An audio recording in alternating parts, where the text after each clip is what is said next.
Alrighty, welcome back again. Sorry about the rain as a precursor to this.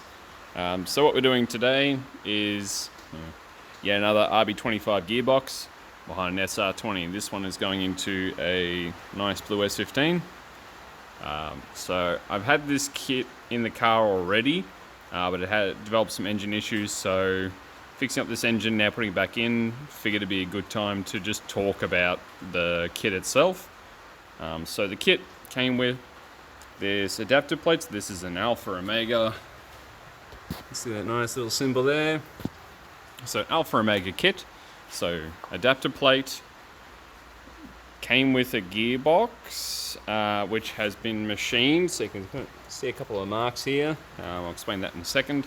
There's a spacer in there, once again, for the throwout bearing onto the actual moving the bearing out on the casing. It comes with an adjustable cross member, and in the distance there it comes with an alloy drive shaft. The kit came with instructions with bolts needed, so this is the gearbox to adapter plate bolts. Then we can see obviously the countersunk ones in place here.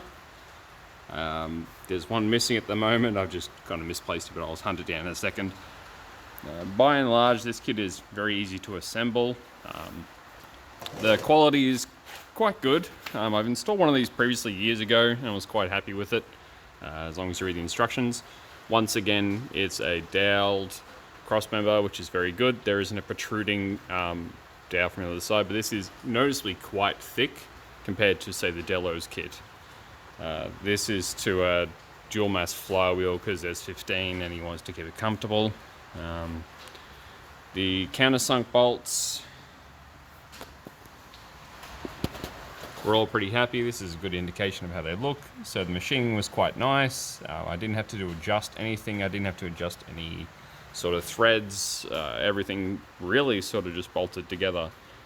We've got, once again, one dowel, two dowels, similar again to the Delos kit.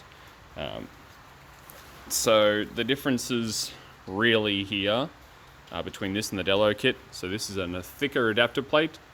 Billet alloy again, and to make up for the difference in the thicker adapter plate, what they've done is they machine off probably a couple of mil. I think it's around 10, but I'll have to confirm.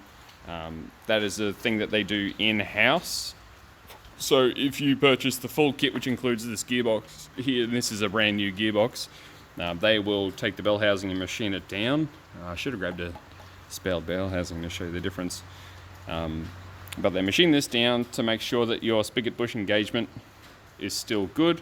This is, since it's a dual mass, it's a spigot bearing. I haven't had the same issues with this kit as I would with the Delo, I should say, so that's nice. There is, you can see here, this little fella, that is a thicker spacer. So this is the carrier. This is the throwout bearing. The throwout bearing slides down to the carrier, and we've got this thicker spacer here to make up for, obviously, the much thicker plate. The cross member is quite nice.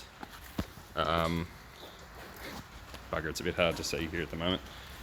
So there is plenty of adjustment underneath. I'm just going to kind of jig this around. So plenty of adjustment here. And then the bolts underneath here.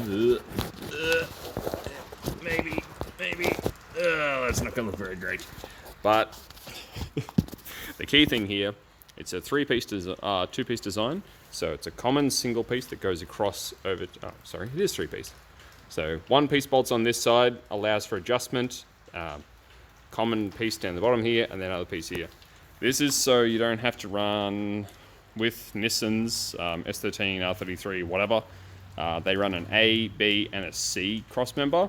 This is allowing you to change it around in the configuration to suit whatever car you have, apparently, so that's good. We'll also note this has the shifter relocation. So Alpha Omega has made their own sort of plate and then shifter mechanism, which is just another lever here, where they've extended it out. So we can see where this plate here typically is mounted further forward. This guy is an intermediary. which allows this to be located further back. The shifter goes further back, allowing it to sit better in the in the hole in the actual car.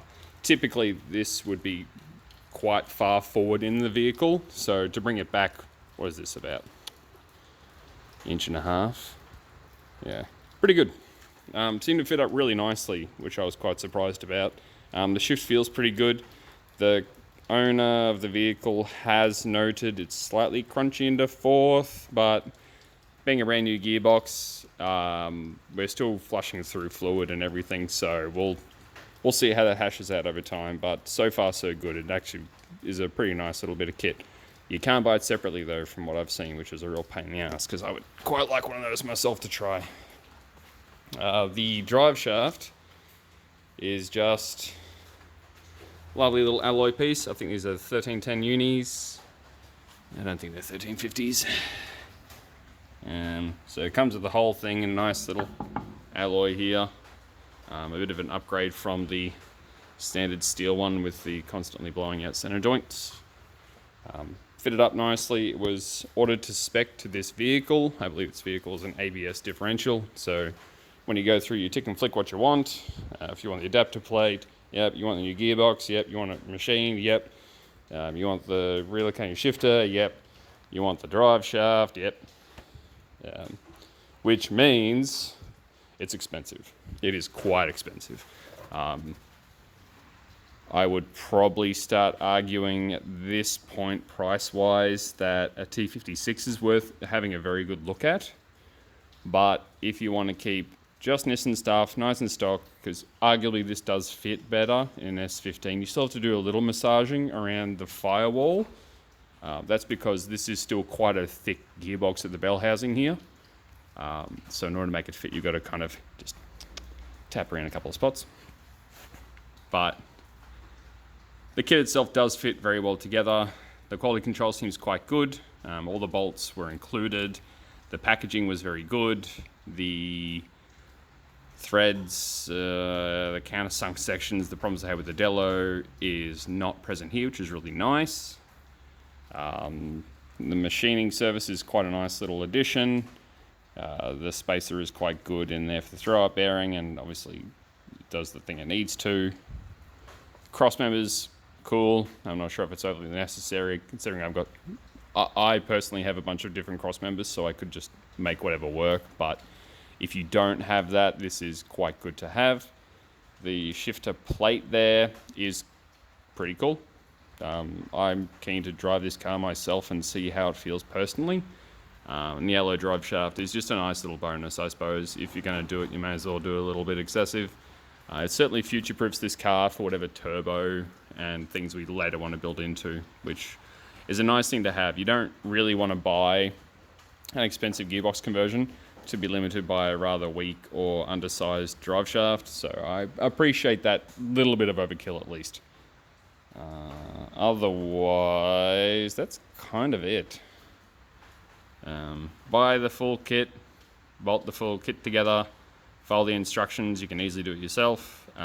There appears to be nothing special done as long as you're willing to let them do the special bits. You can just get it all as one big kit, bang it all together, and you're happy as Larry. I'm now going to put this back together and bang it back in the car. Yeah, just wanted to talk about quickly since that's two different conversion setups I've had now. Again, I would probably, price-wise, start having a look at around a T56 or a CD009 at this point for the price point, because they are quite expensive. But if you want a kit that really is just bolt in, go, brand new gearbox, it's pretty tempting. I will say that. All right, have a good time, everyone.